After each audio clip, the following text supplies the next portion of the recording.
and welcome everyone to tonight's session of Conscious Leader. Welcome all the members and guests.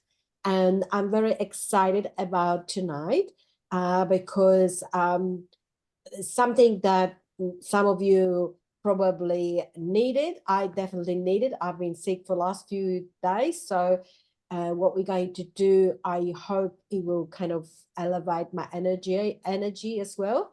So let me do the introduction. So we're going to have two returning presenters, Trish Inglis and Shona McLean.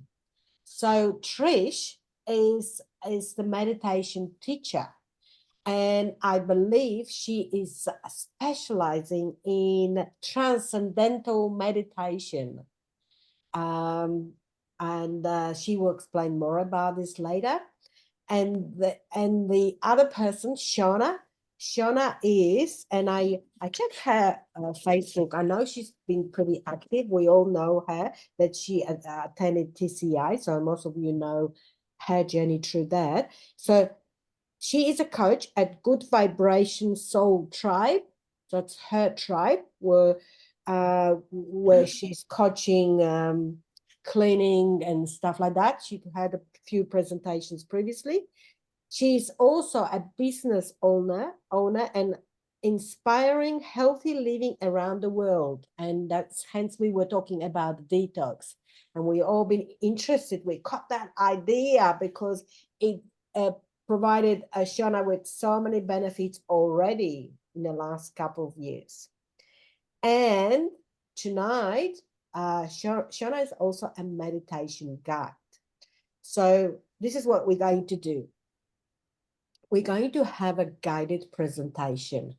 And I believe this is transcendental meditation. And there are many meditation types.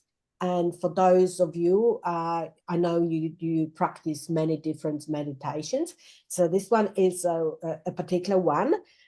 And so Shona will be guiding us, and so throughout she will be explaining the journey into the meditation. And during meditation, we will be slowing down, but then we probably hear her voice somewhere in the background. And I believe this meditation itself will last about 10 minutes, and then we will be walking out of the meditation. And after the meditation, that's where Trish will join for discussion. And so she will be inducing some maybe ideas into us, and hopefully we'll have a really rich conversation, and we can gain more insights about this particular type of presentation. That's Wonderful. all I know. And so I'm leaving it all to Shona and Trish to take us on the journey. Yay. Welcome, welcome, welcome, beautiful ladies. And if you haven't already, take the time to organize a beautiful sip at your water or tea or whatever it is that you've got nearby. And we have a super relaxing session ahead for all of us to bathe in and enjoy. But before we dive in, I would love to quickly ask, what does meditation mean to you?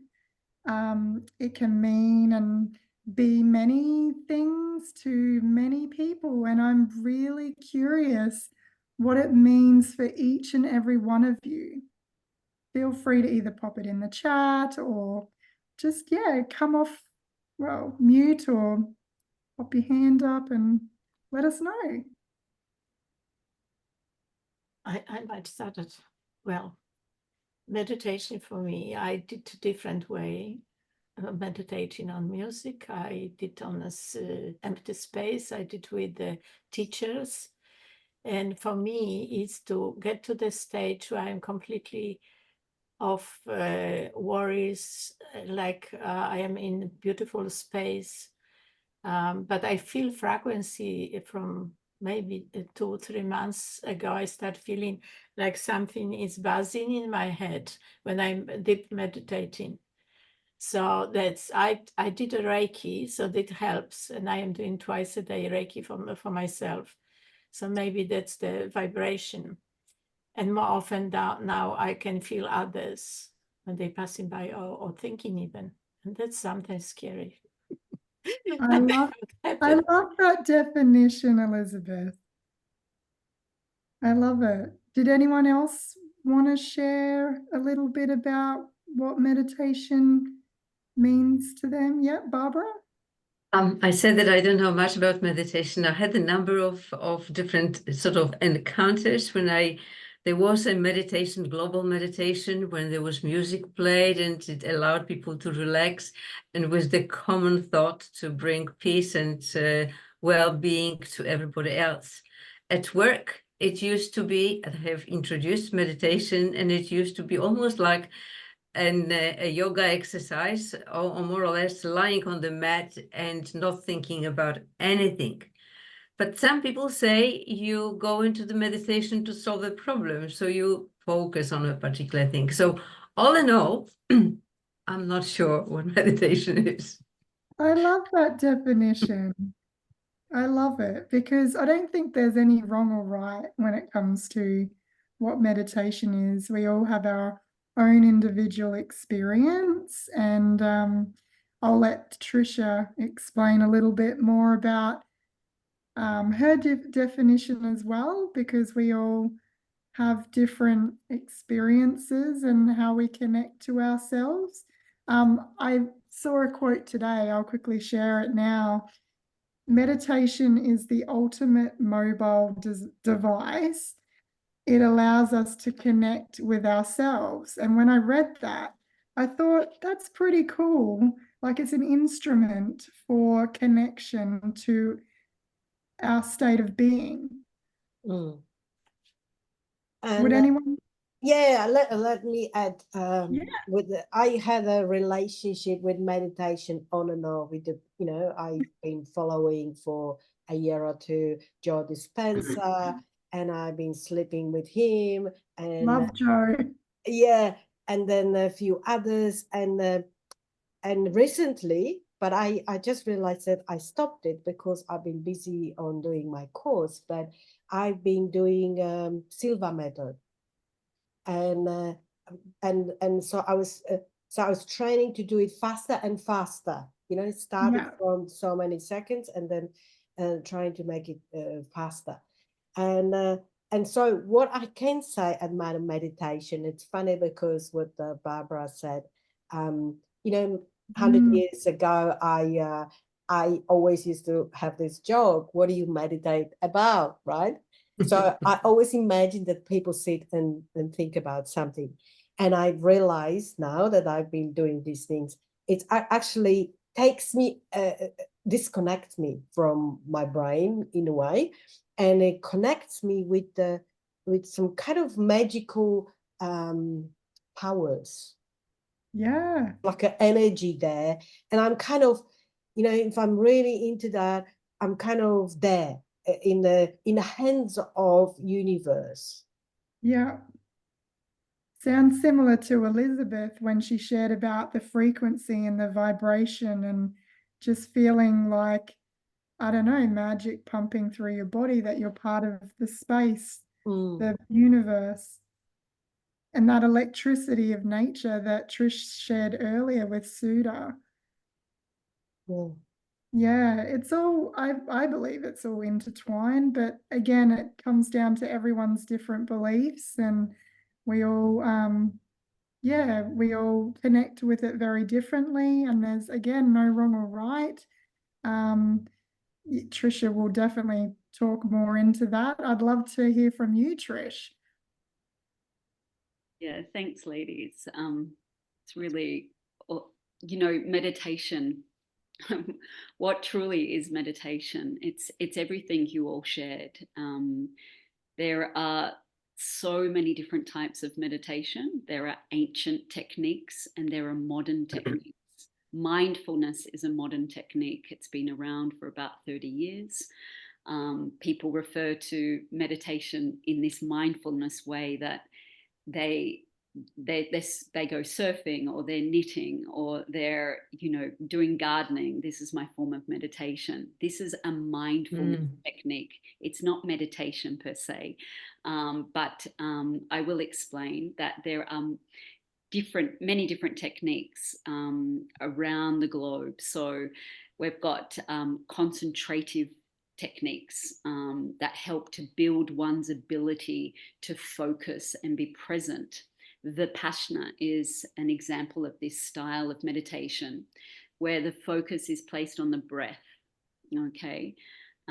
There are other techniques that may focus on an object, like a candle gazing, and this you focus on one thing and you bring your attention to that. And there are concentrative techniques where you can use more of your creative mind, your imaginary mind. You might be sitting in nature and contemplating about your relationship to the cosmos, or to the oneness of all beings, and you can contemplate on anything really. And then there are the mindfulness techniques that I just mentioned, which require some kind of focus or control.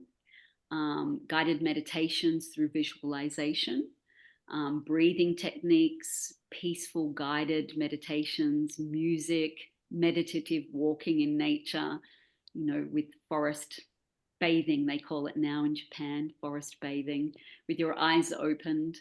And like I explained, people refer to their creative hobbies as mindfulness techniques, that which brings them peace and fulfillment. And then there's transcendental techniques. The technique we're going to do tonight, guided by Shona, is not transcendental meditation per se, but with transcendental meditation and being techniques, Vedic meditation, which I practice, been practicing that for 12 years, we use a mantra.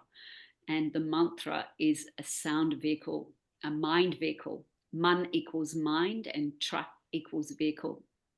And we use this mantra to transcend our mind, to lure it inwards to a state known as being. We can dive into more of that at the end, because I feel like we should dive into meditation, but I will explain the one commonality that all of these meditation practices have is the deliberate intent to increase and cultivate awareness. These techniques involve some deliberate mental process to affect the mind and the body into a more expanded state of awareness. So these expanded states of awareness result in bringing greater connection to the present moment, so that we are more meaningfully able to connect with what's actually going on now. Because the reality of life is that all there is now. The future is a concept that we are generally worrying about, and the past is something that has already come and gone and we may be regretful of. And all the real joy from life comes from being in this now moment. This is where true happiness is cultivated. And most people are missing this moment. And this is why we meditate, to cultivate present moment awareness, so we can be in this moment and enjoy it, because that's where happiness lies. It doesn't lie anywhere else. It's not external. It can be external. You can get a quick hit of it, but it's not sustainable. We have to cultivate the light from within us. And this happens when we create this present moment awareness. We be here now and we see the essence of life right in front of us. It's here. It's right here. It's nowhere else.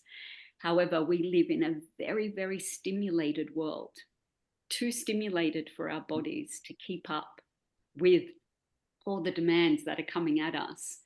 So we have to learn, and that's what you're here tonight, to experience meditation and learn something new perhaps.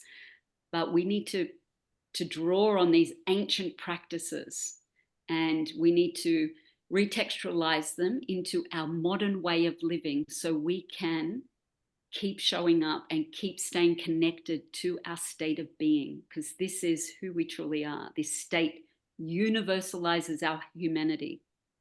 It's the one thing each and every one of us is, minus the thoughts of who we think we are, you know. And I'd love to speak to your experience, Elizabeth, and Barbara, and all of you, what you shared.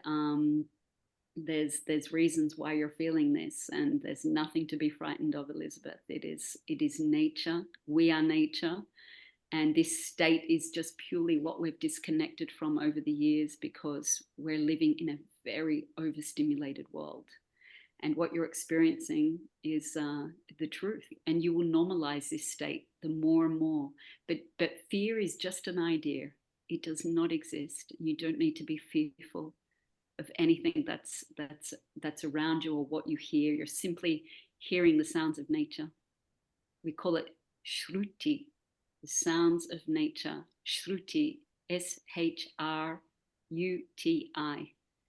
You may not find it in the dictionary, but you'll find it in the ancient texts of India, through the Vedas, through the Mahabharata, and through a Vedic teacher or a being or a transcendental meditation teacher. But hey, I could just, thanks for listening, we talk about something I'm really passionate about, but we should dive in. My teachers always say experience first, knowledge second. So let's dive into a meditation. Shona's going to guide us into something that will connect us to ourselves. And then after, we can talk more about experiences and questions to do with meditation or anything you want to bring to the table. So over to you, Shona. Thank you so much, Trish. That was a beautiful definition. And firstly, thank you all, ladies, for being part of this, showing up, taking the moment to pause out of your active days. This moment is for you, a moment where you can break free from the busy mind and eyes open experience of daily life and just allow yourself the opportunity to come into your body and receive some rest and rejuvenation. The way that this is going to work is I'm going to take about 4 minutes to give a simple technique to get us all in the space. If you have a meditation practice like we all discussed already, feel free to ignore me. But if you want to learn something new, then maybe give this one a try. So let's get started. And if you'd like to try the technique, I'm going to share. Let's go ahead and get comfortable in your seat and close your eyes. The first thing that I'm going to say is that there may be some different sounds around us, and part of our practice today is going to be accepting those sounds.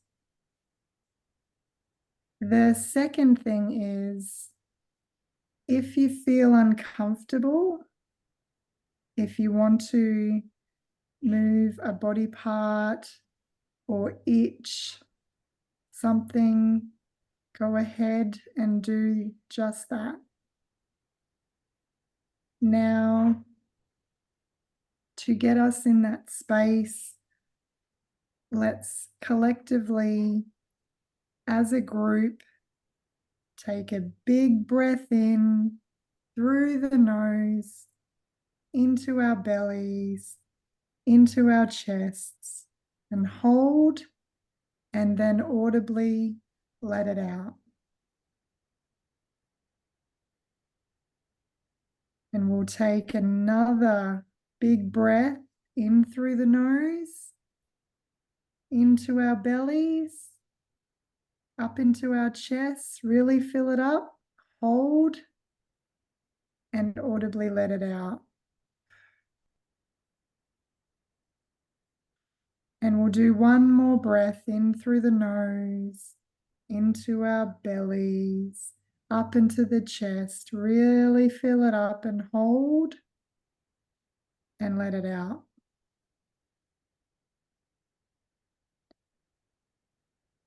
We'll start our meditation with a light body scan. Can I bring your attention to your feet? Notice the feeling of your socks or your shoes against the skin of your feet, and notice any sensations, any temperatures.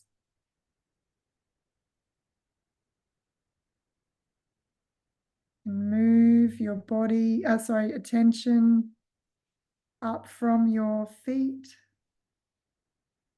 past your legs, to your knees, from your knees, to your hips, and notice the weight of your body in your seat. Gravity holding you into your chair. Bring your attention to your lower back. Do you feel any tightness?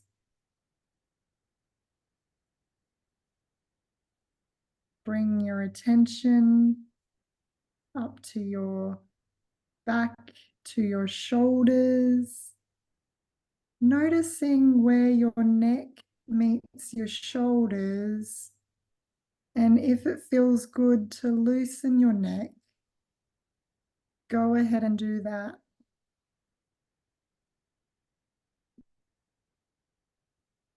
Bring your attention to your scalp. Notice your hair on your scalp. Can you feel it?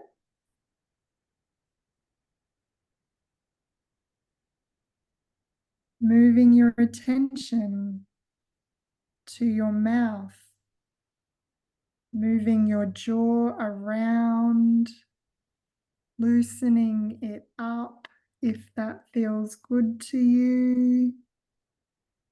And bring your attention to your tongue. Can you feel it resting in your mouth? I'd like for you to notice your breath. Can you notice the air moving in and out of your nostrils, or in and out of your mouth? Pay attention to your air gently moving. Now bring your attention to your heart space. Notice your heart and bring your attention to what you may be feeling there in your heart. And as you feel into your heart, notice that a room full of people are feeling into their hearts at the same time.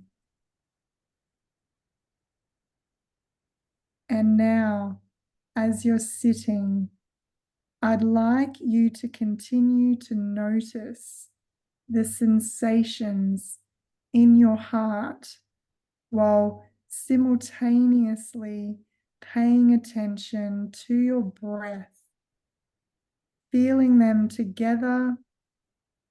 And over the course of the next 10 minutes, what's likely to happen is you'll notice that you'll stop paying attention to your heart and your breath, and your mind will wander to something in the future or something in the past.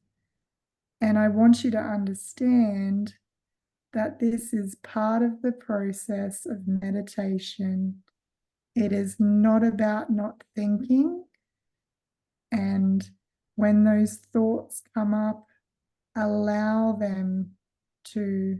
And when you realize that you're no longer paying attention to your breath or your heart, just very gently and effortlessly, kindly bring your attention back to your heart and notice your breath simultaneously.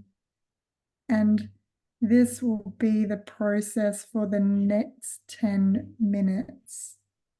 Noticing our body going into our thoughts and gently coming back to our body, noticing our thoughts.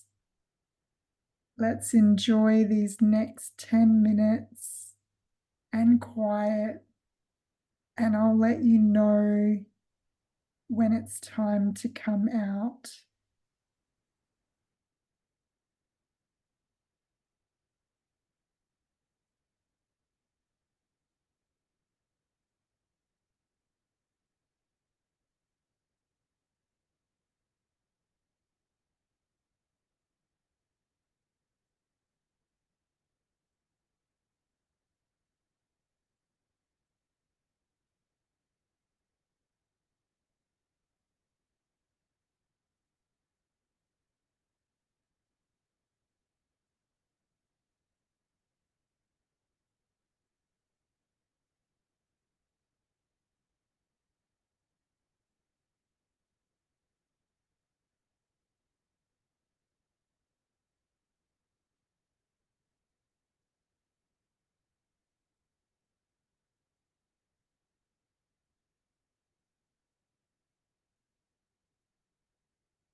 While keeping your eyes closed, you can drop your meditation technique and allow your body to relax and simply sit comfortably in your chair.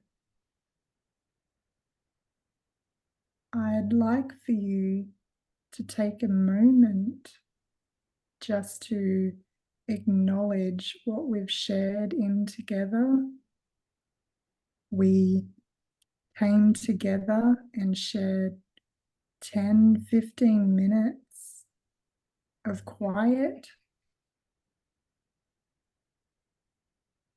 And ladies, you could be anywhere right now, and you decided to be here and share this. And there's really something special about that.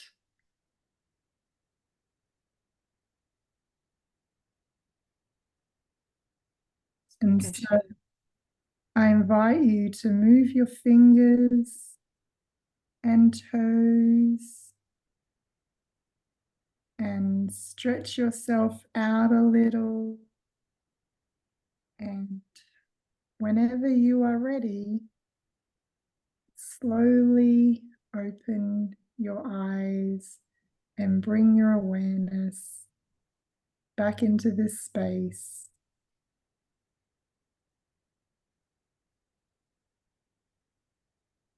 Welcome back. So how are we all feeling? Does anyone want to share their experience? Let's open up the floor. It was very nice.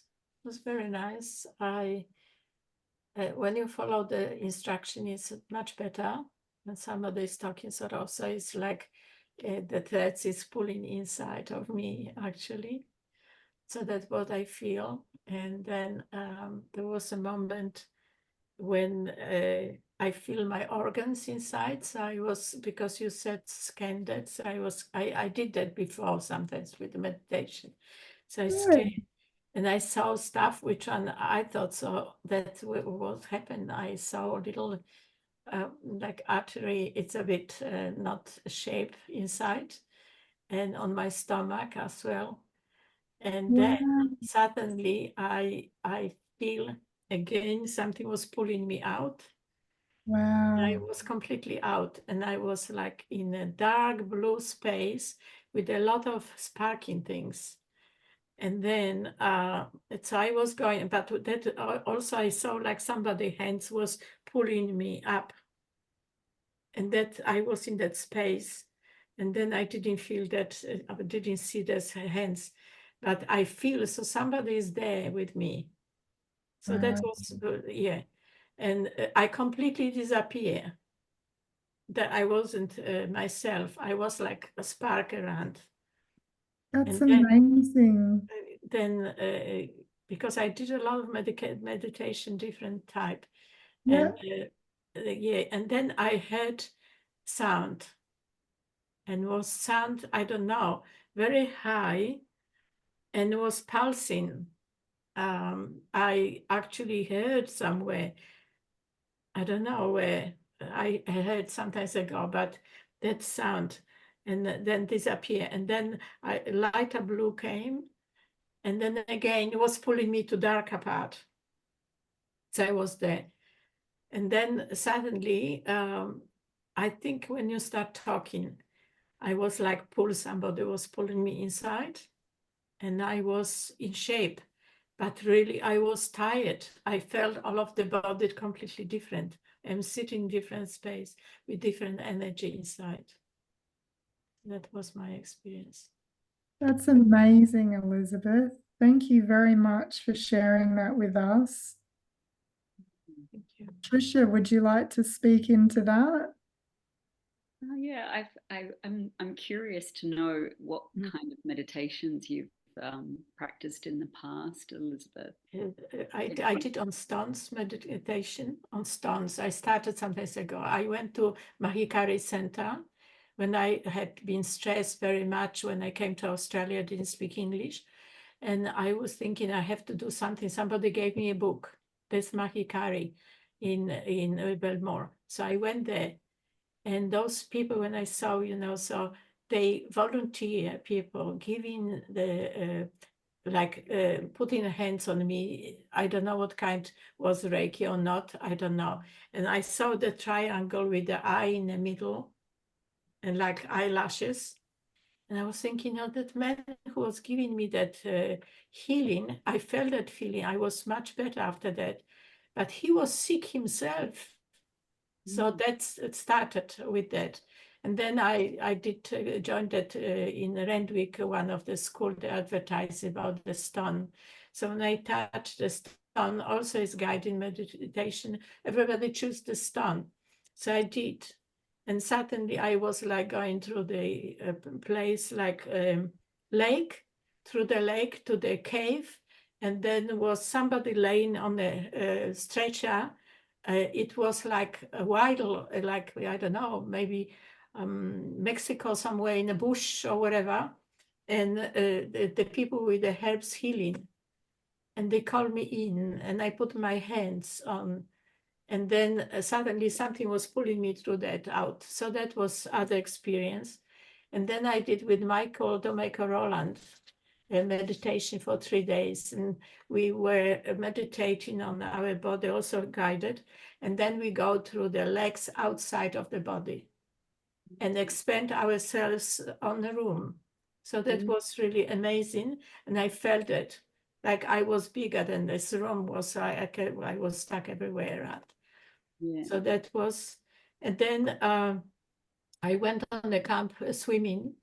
And somebody said, when you take air and go under the water, you will feel different. And I heard like voices from outside. There was no one. So that was also an experience. Yeah, it sounds like your consciousness state is quite expanded, and we all have that opportunity to expand our consciousness. And like when you're meditating or when you're when you're with other people that have an expanded state of consciousness, you tap into that as well. Yeah, it sounds like you've been mainly Reiki. I did with Barbara McGregor. She was a well-being publisher, and I did advanced Reiki also. And now I can feel others with that vibration and healing also. So she said, when you put the hands on somebody, you're already giving them Reiki. They can do for themselves later. Yeah. So that is like sharing everywhere. I did on patients because I was RN a long time working in a hospital here and back home in Poland. So yes, so I felt those energy, and sometimes I could see the illness of the person. Wow. I discovered twice. One was I was in a hospital, nursing home, also working, and one of the attendant, the carer, young boy, and I suddenly saw something in his throat. I said, "Go to the doctor. Go to the." That was before Christmas. I forced him. He went. He said, "There's nothing wrong with me. I am working, helping repairing cars or whatever for my father." And he went to the doctor because I said, please, please. He had a cancer. And they straight away before Christmas, they took him for surgery. He said, you're lucky. Wow. So how it works. The same with the patient in the hospital. What a gift. Yeah. So something, I don't know. It's sometimes you're somewhere with some people, I can feel the vibration different, like they upset or something. I try to sort of meditate in my mind to calm down. But sometimes you have to walk away because it doesn't work. Yeah, if they're receptive to receiving but just your presence. But yeah, there's a saying in the Vedas, the ancient knowledge of India, aham brahmasmi, which is I am totality. And there's, this, we are the universe. We are a universe contained in a body. So this is our boundary. So I am that, thou art that, I am nothing but that. When we ask the question, who am I? We should be asking the question, what am I? What am I? I am consciousness. I am consciousness. And so we all are consciousness. We're all connected through the state of being, which universalizes our humanity. And it's just simply over time living in this modern lifestyle that we disconnect from that state. And there are many different practices, meditation techniques that assist us with moving into that state. The practice that I practice, I've been for 12 years, the practice that I practice, and I'm studying Vedic meditation. I teach a being technique. We transcend the mind and make direct contact with that state known as being. It's a very direct experience. And when we're doing so that technique lures the mind inward with a mantra and allows you to have this direct experience with that state. It's not something that takes a long time. It actually is quite. Maharishi Mahesh Yogi brought this technique from India to the West, and it's a very direct technique. And I've been practicing it for 12 years, and I just love it. It's a transcendental in its nature, where we transcend the mind and we step beyond this surface layer of thinking into what you're describing, Elizabeth, more abstract, expanded states of consciousness. And this is what we're doing when we're meditating. We're expanding our state of consciousness. It is what we are, but this consciousness is contained in a body. You can look at us like islands in the ocean. We are islands. And when we meditate with different techniques, every technique has a different purpose. So focusing techniques, you're focusing on something where that's cultivating present moment awareness. The difference, say, between transcending the mind is you're stepping beyond that surface layer.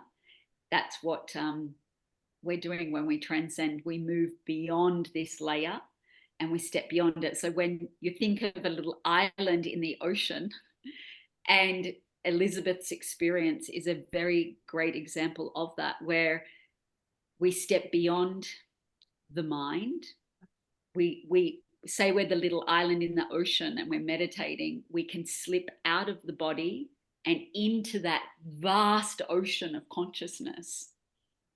The consciousness of who we are is out. We can say it's out of the body. It's slipped out the back door and it's in the big ocean of oceanic consciousness, the universe, the one the one universe.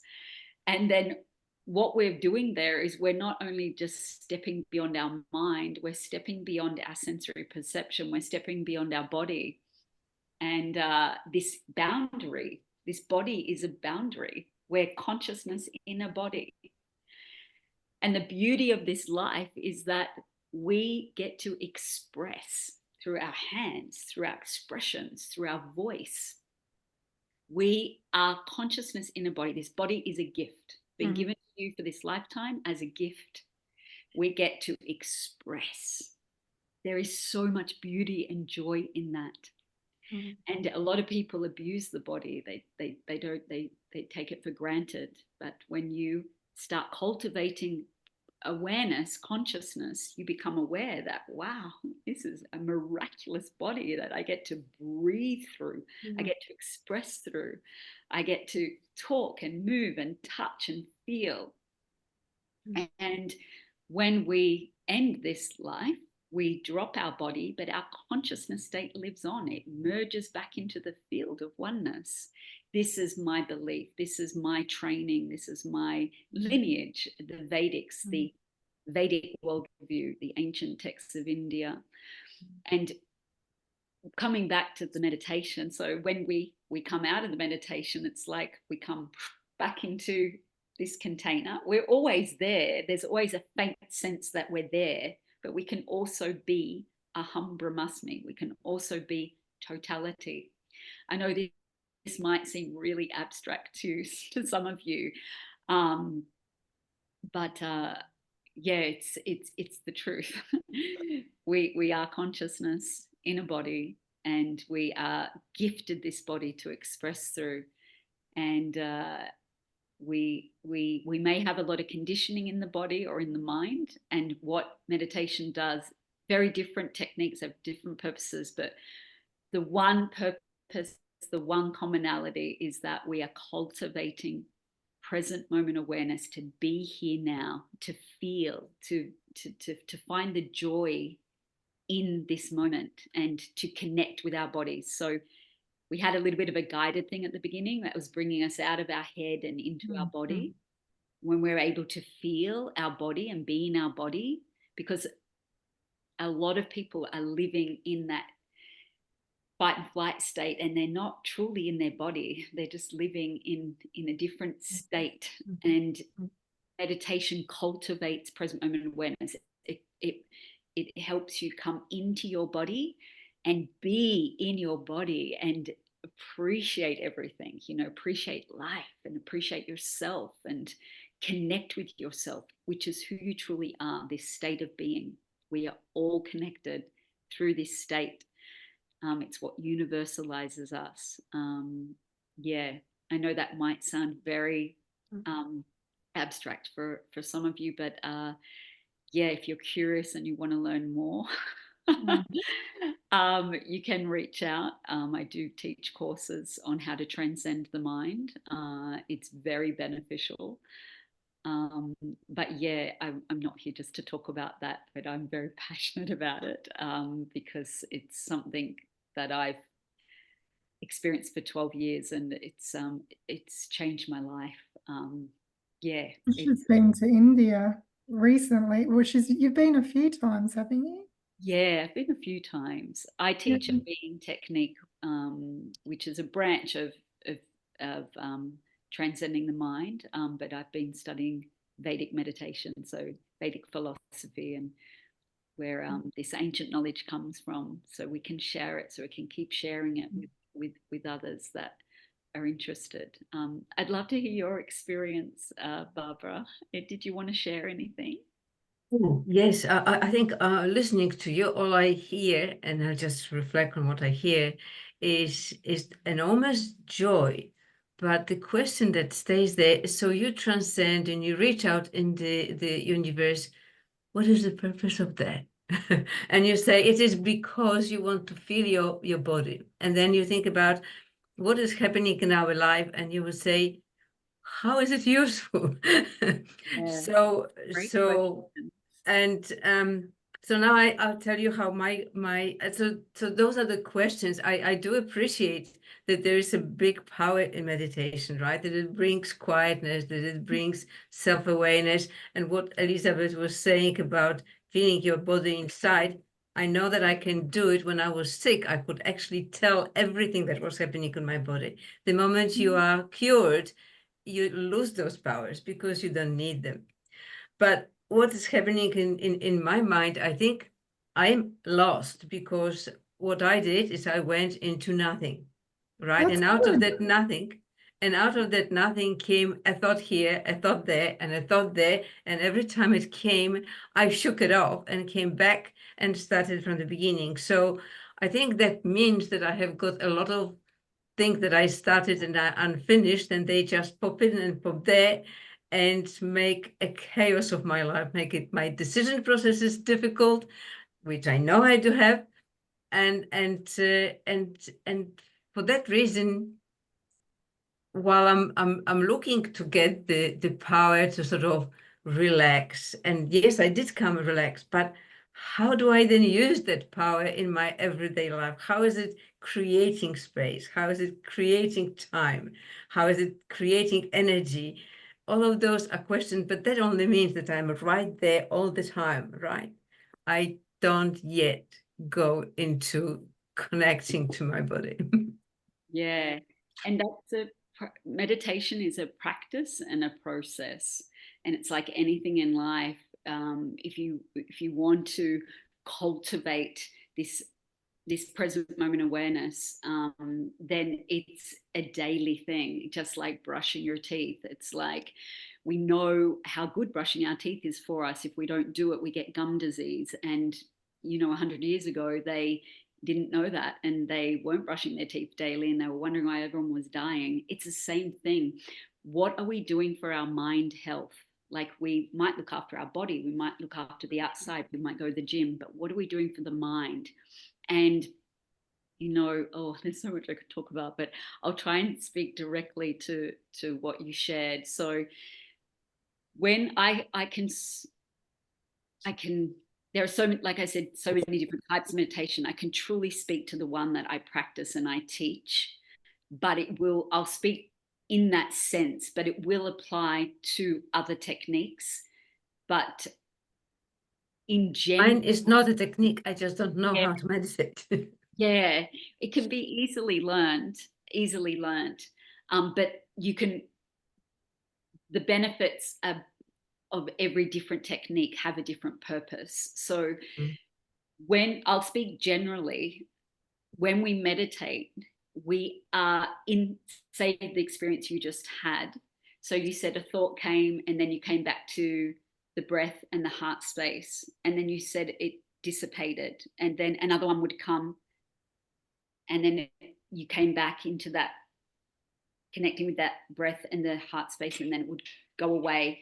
We allow thoughts in this meditation technique, and what is happening there is that when a thought comes in, and then it's a practice of letting go. So you're letting go of the thought, but what is happening in the body? First, we're coming into the body by bringing our attention back to that breath and the heart space.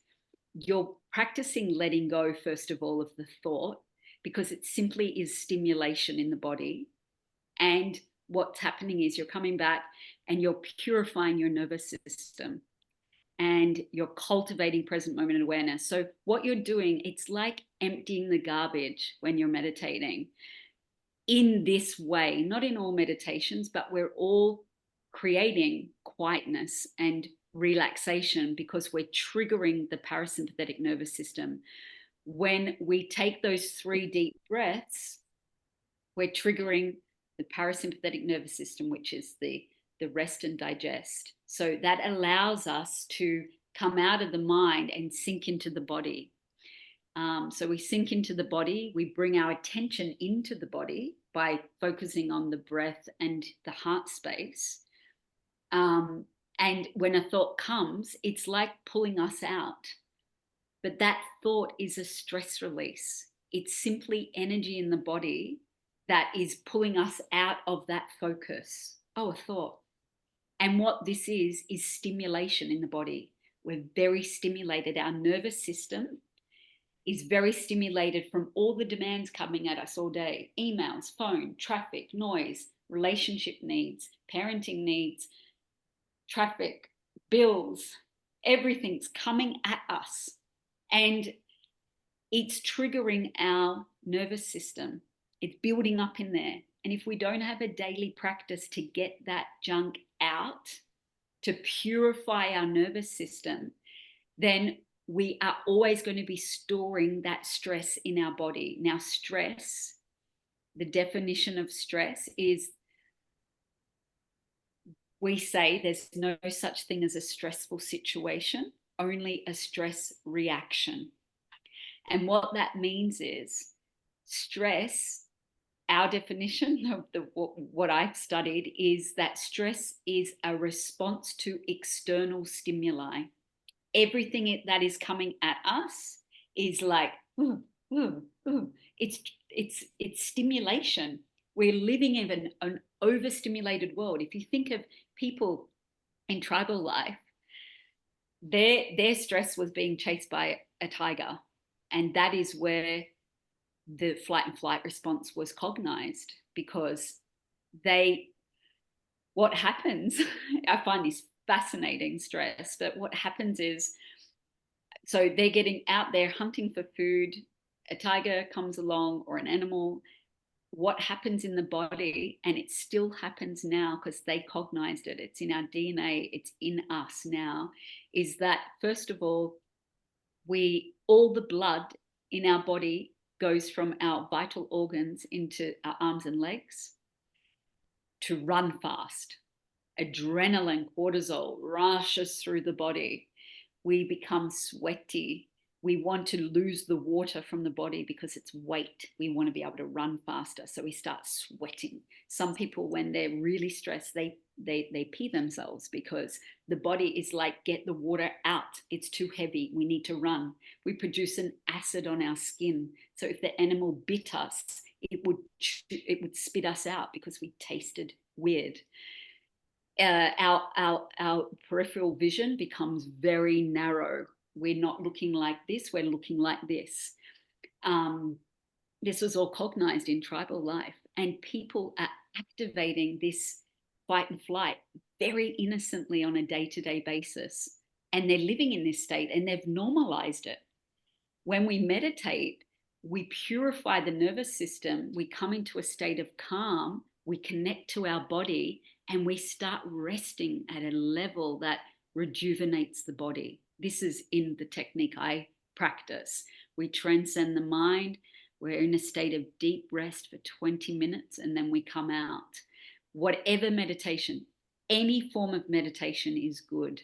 It's what that meditation is specifically designed for, what it does. But any meditation is good. If you can create quiet in your day and purify the stress out of your system, this is a very good thing.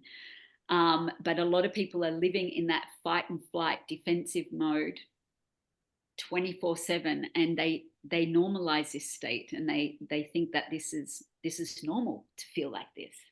It is not normal. Normal is what you just experienced: deep rest, connected to your body. This is normal, and it's imperative that we normalize this state, and this becomes our norm, because the world is moving at a rapid pace, and the body can't keep up with the mind. There's a disconnect here. The biology, the body, it moves very slowly. The mind, 5G, let's have everything really, really quick. Come on, I want things fast, fast, fast. The body can't keep up with the mind. We have to bring those two elements together. So your question is, what is the purpose? Why would I want to be doing this? For those reasons. We want to release the stress out of our system daily. I understood what you say. It's like acknowledge and release. But in your case, when you're transcending somewhere deep into the big world and you come out with so much joy, what are you looking for there? Wow. What we're doing in this technique, we're discovering who we truly are, and we're living that state. Because what we're doing is we're tapping into the subtle realms of who we truly are, the subtlety of life. Elizabeth, you're hearing sounds, you're tapping into Shruti, which is the sound of nature, is being revealed to you. A lot of people say, I have tinnitus. It's not tinnitus. You are simply hearing the sounds of nature. You're revealing, it's being revealed to you because you're peeling back the layers, the veils that are there, because of our conditioning, of our early childhood, our upbringing, our environment. We create conditioning of the mind, and it's if you discover that curiosity to want to peel those layers back, that reality, that state of being of who we truly are, that many people are disconnected from. This is why do we want to tap into that? It's because that's who we truly are. We want to connect with that and remember who we are. And in that state, it's far more interesting than this reality what we're in. If you really look at the world and the state it's in. And this is not real. It's real, but it's not who we truly are. It's a very disjointed world that is there's Very a lot of temporary. yeah. Sure, yeah. Temporary is the word. That's perfect. Fleeting, that's it. And that state of being, of who we truly are, that state which we meditated upon is stable, it's happy, it's joyful, it's calm. And there's a stability there that if I can connect to that state daily and practice connecting to it, I'm going to live that state not only with my eyes closed in meditation, I'm going to bring a little bit of that out into the waking state, and I'm going to live that state 100% on the inside and 100% on the outside. This is what do they call it? This is what we want to be living. We want to be living this. What do they call it? Oh my gosh, I've got a mind blank. They call it enlightenment. This is the goal. It's something. This is the goal we're It's trying to attain. Yeah. But we want to be living that state. Not just with our eyes closed. There's a classic saying: "I close my eyes in order to see." I close my eyes and I tap into that world, that inner landscape. I purify it. And when I come out, I want to live that state with my eyes opened.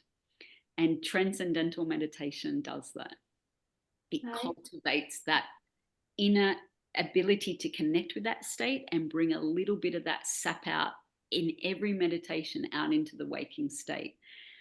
And it says, or at least Ken Wilber says that when you are in that state, that synchronicities happen and life happens.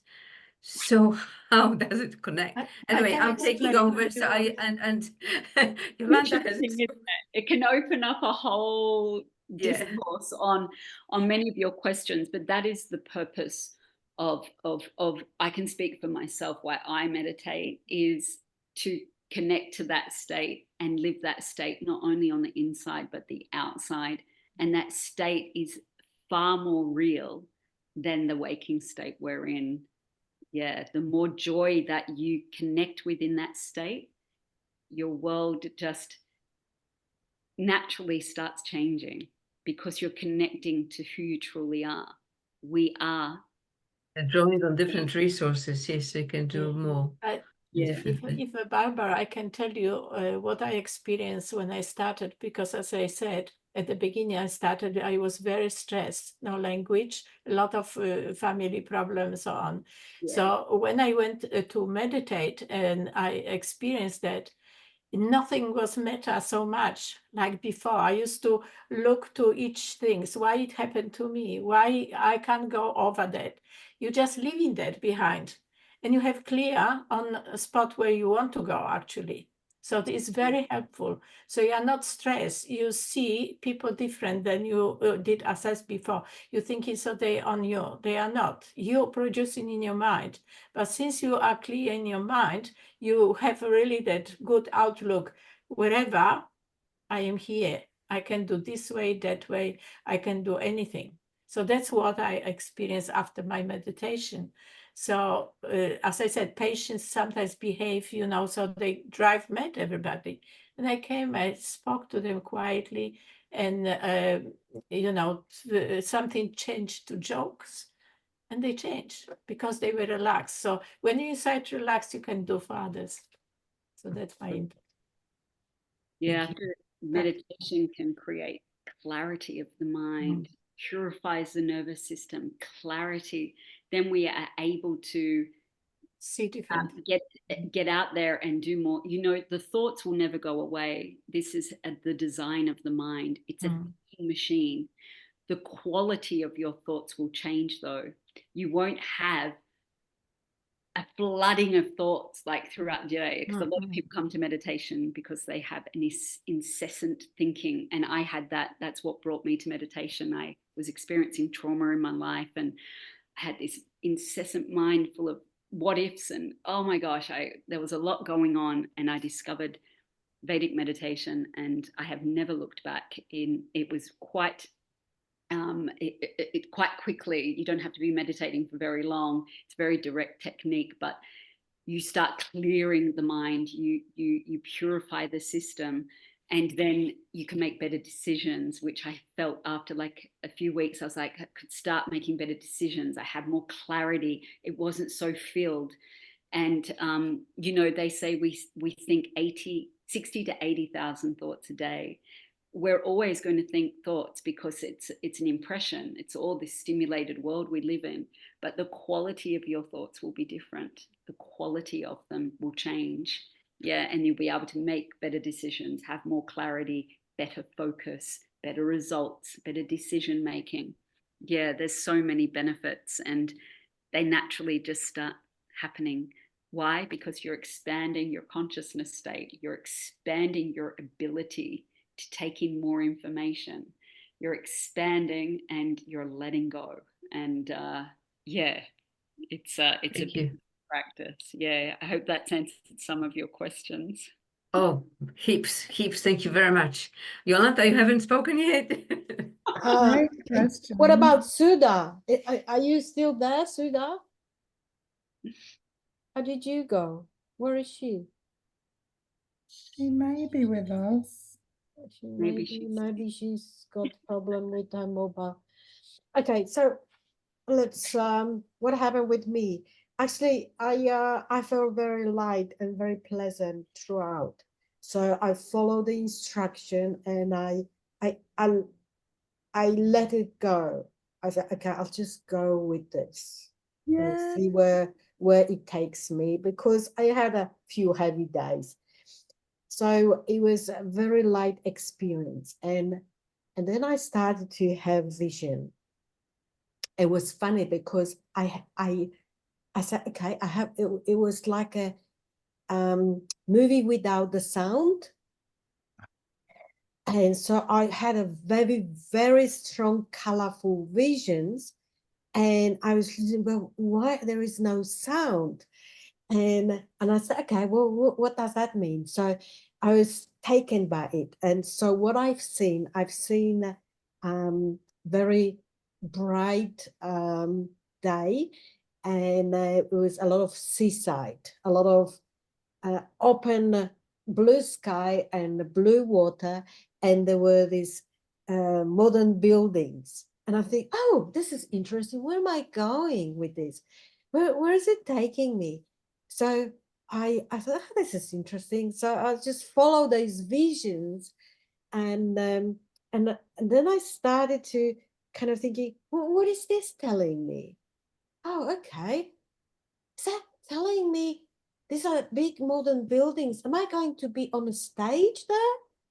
So I said, okay, I'm on a stage and it's no sound. There are people, plenty of people. There's no sound, just colors, bright colors.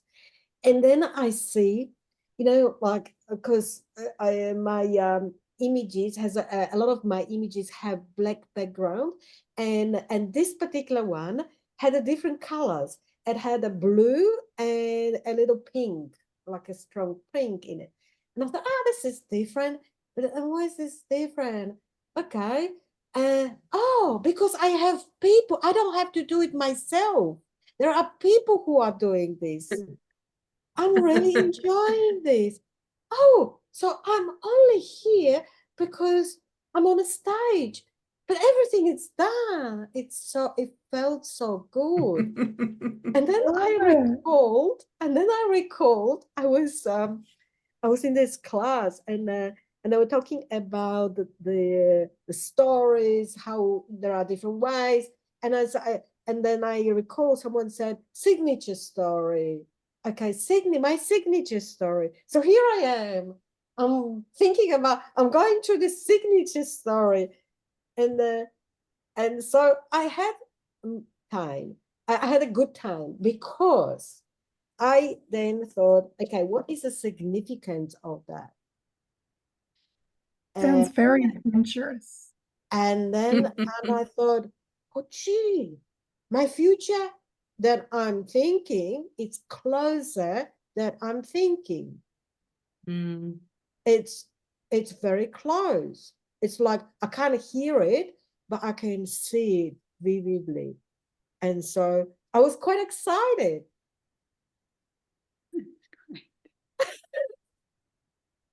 And so when you Trish, you were talking about there are different techniques, and it's okay, this is something to do with the visualization of the future.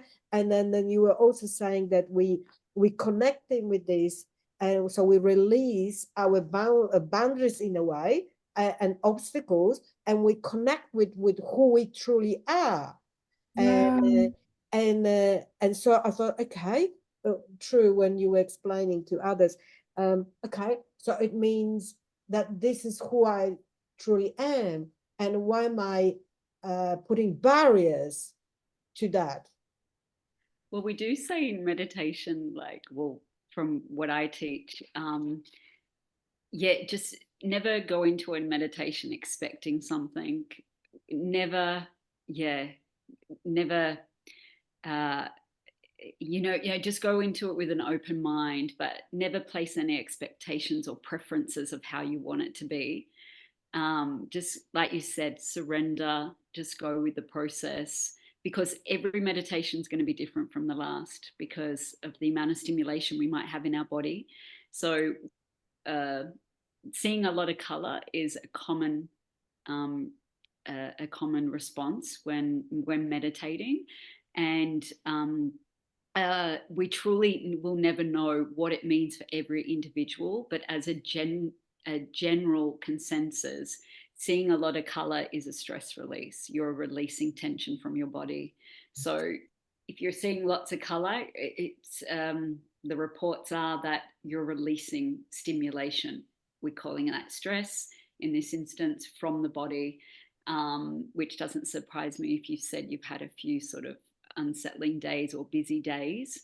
But we can't truly say what it is, but that is generally what people report, that it's, you're simply releasing stress, and it's being released through color, through a lot of color. Yeah. So Makes sense, because I right. had a Yeah. few days, and it Yeah. was like I was in a bubble. It sounded relaxing. Whatever. Curious, I've got a question. With what Yolanta shared, she spoke about seeing but not hearing. What would that be like? I'm curious about why she was not tapping into that part of her senses during the time. Well, when we meditate, we're luring the mind inward. And so when we're drawn into that sort of inward state, then certain sensory perception we move Sure. beyond. Yeah. So we can move beyond our senses, we can move beyond sound. And as we're luring Right. ourselves inward, those kind of things, that's why we say if you hear a sound, you might get pulled out of your meditation, but don't give it attention. Just keep coming back to the anchor of whatever you're practicing, whatever technique, because that sound will generally just go into the distance because you're luring your mind inward into something much more charming than that sound outside. The state of who you truly are is the ultimate. It's the most charming thing. And so drawing your mind inward with whatever technique, everything else sort of seems to dissipate, and you come into this state of who you are. But like I said, every technique is different. There's so many techniques that have different purposes. I can truly speak from the technique I practice. But yeah, I can only imagine that that's happening in that moment as well, that those things, they're not shutting down, they're always there. If you heard a bang, you would be pulled out. It's just that you're moving beyond them. You're moving into different, you're being pulled into deeper, more abstract layers of awareness of who you are. And like, think of that vast, big ocean. Like, there's different currents in the ocean. You might be swimming and you might come across a warm current and you're like, oh, it's warm here. Oh. And then you swim into that area and it's really cold. It's the same as when we're meditating and we're cultivating to come into the one space. There is many different layers in that space that you're entering. You're moving, you know, from this surface layer of awareness into deeper, more abstract layers of awareness. And there's a lot going on. If you think of the surface layer of the ocean and the depths and the bottom of the ocean, how many different currents and seaweeds and species, and it's like that. It's like, you know, there's a lot more variety going on down there, and we sometimes don't remember what we're experiencing until we come out of that experience, and then we're like, oh wow, where was I, or what was I doing? And yeah, we don't need to focus or concentrate on that. We're like, okay, on with the day. Let's get on with the day, and we can reflect on it. But we don't want to then have the next meditation wanting it to be the same, because every meditation is going to be different.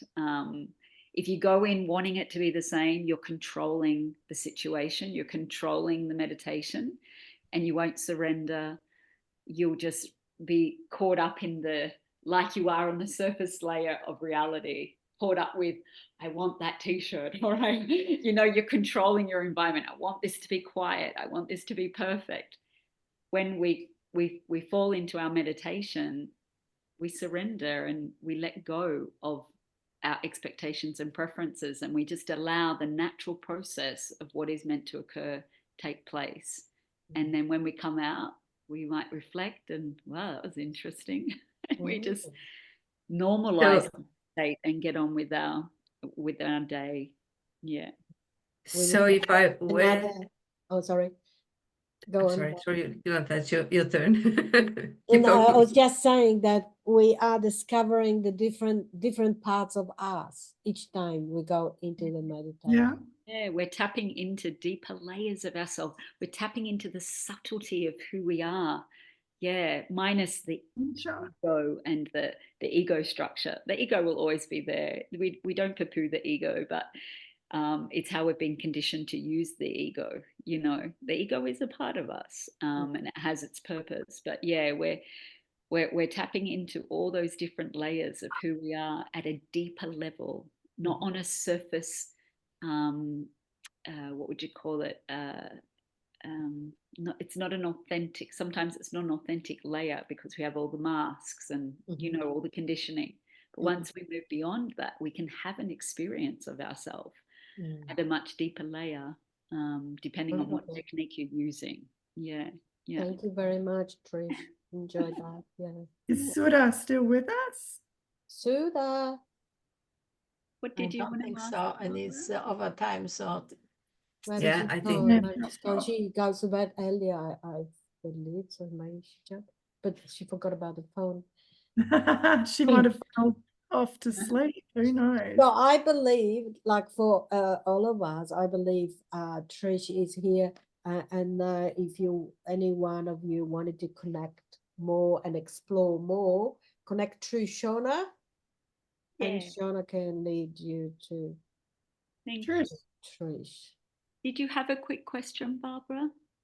Oh no, I probably would have started another, who knows, going where conversation. But the thought was, we are talking about the unknown, the universe. How about saying that we have a brain here, but all our parts of our body have their own thinking component, and they are producing the image. But that's again, I'm not actually negating the value of meditation. It actually does bring relaxation. And that's a completely different discussion, so I won't go there. And the that's it. Everyone experiences things differently. Yeah, we're all unique. Oh, no, I'm Yeah. trying to learn. It's because I Yeah. don't understand. I have seen it in different forms, and I Yeah. hear things, but I cannot see how. I think you are using the power of meditation, right? And Elizabeth, you're probably using power of meditation. That's right. I'm acknowledging it, but I'm not Yeah, using it. Yeah, no, and like that Einstein says, when we try to work out on the level of the mind what Mhm. what is, try to lean into more of just keep having the experience. Just Mm, mm. yeah, lean into the experience Taste more something. than working out. I want like more on the mind level, like just keep leaning into trying different styles Yeah. and Yeah. you'll Yeah. find one that clicks and you'll be like, I want to learn more. I want to hear more about that. I Mm. want to hear more about that, or I want to try that. Yeah. So It's like another language, yeah, yeah. language I of can see it. Keep exploring. mind or Stay meditation. curious, Barbara. Yeah. Yeah. In general, I really enjoyed tonight, and thank you very much, Trish and Shona, for this night. I really You're enjoyed, and welcome. what I wanted to say is that I'm not sure how many of you have been here on the previous meditations with Trish and Shona, but what I wanted to say that I feel that and maybe it's just me, but I feel the growth in this community in these terms, because we've been somewhere, maybe not that deeply sort of in it, and the level of curiosity and a level of experience is much bigger. That's what I've experienced this session tonight. There's overall certain growth in this community in that level. So we never know what's going to happen in the next 12 months with this group of people. Exactly. Thanks for being here. I really enjoyed I listened to Chopra and Oprah doing together the Om type meditations. They were always had mantra. There was always a purpose. So it was like going into abstract world, and you were learning every time. And the music was great, feeling was great, but the understanding has to come from practice, like you said. Yeah, like brushing the teeth and Yeah, Oprah practices transcendental meditation, as does many people in you America. mentioned Jim Carrey the other night. Who else was there that you mentioned? And Chopra, Deepak Chopra, he Like studied Chopra. Maharishi Mahesh Yogi, so he's from that lineage. Yeah, the Shankaracharya lineage of India. Yeah, studied. I've been reading. I haven't finished this book. I've been reading for a while. Autobiography of Yogi. Oh wow! Yeah, that's a classic. And so that is another level of meditation. Yeah. Totally another level. Whoa. And, That is that is the text to read. Start with that. yes, it's just amazing. And I guess with the age that I'm going into, and I had a very pragmatic way of looking at religions. I grew up in the Christian religion, but I had my views and opinions. But when I read this book, it just takes me on another level of connection with human condition. Yeah. It's possible. It's just amazing. That book. Like the Akashic records. They're pretty interesting. Sorry? Have you heard of the Akashic records? Akashic record. Maybe I heard, but I don't remember all the names. Because is it from this book? No. He's on YouTube also. Yeah, I can't remember all the names that they quoting, but it's just the stories are amazing. Actually, Yeah. possibilities. and Mhm. and which connects with the other people's experiences. Yeah. It's like another language, isn't it? Really? Yeah, it's different. And some people who are mathematics minded, they want to know from dot to dot and why the dot is moved there. And it's taking a long time because they all want to have the same result from the beginning to the end and what is happening in between. So that's the problem. So what I notice with people, so sometimes they cannot get it because they see numbers only. I think mathematics apply to everything, and Yeah, it does. and so it also applies, like when I'm reading autobiography of Yogi, it's it's the basis of mathematics are in it, right? You can read through it, so that's the same kind of mind, and that's why I'm also relating to it, because I can see through this the structure and connection and the possibility. You know, one patient had a surgery and he said, if you, doctor, remove the 1/3 of the stomach, so if I calculated, I will only eat such an amount and I won't have such and such nutrition. But he didn't see, so if he will change the diet at the beginning, he wouldn't have that problem. So that's the way how the mathematics apply to them, and how they, trying to win even the money for surgery. So that's what I look at that and then make me laugh. So another way to look at it. Yes. Anyway, it's Yeah. been long evening, and once again I thank you, ladies, for Yeah. being Yeah. our guests and sharing you for your having wisdom us. with us. And so, ladies, our community, take it back home and think about this, reflect about this, and Mhm. there are so many good things that we've discussed today. Yes. Thank you. Thank you for having us here, Appreciate Yolanda. And appreciate thank you. Wonderful. Thank you very much, Lanta. Thank you. Thank you, Trish. Thank you, Shona. Thank you, Thank you, Elizabeth. ladies. And Sura. Grateful. Very grateful to have Have you a all good- here. Have a great night, and we are grateful too. Thank you. Thank Have you. a great evening. Thank you, and see Bye. you next time. Thank you. Bye. Bye.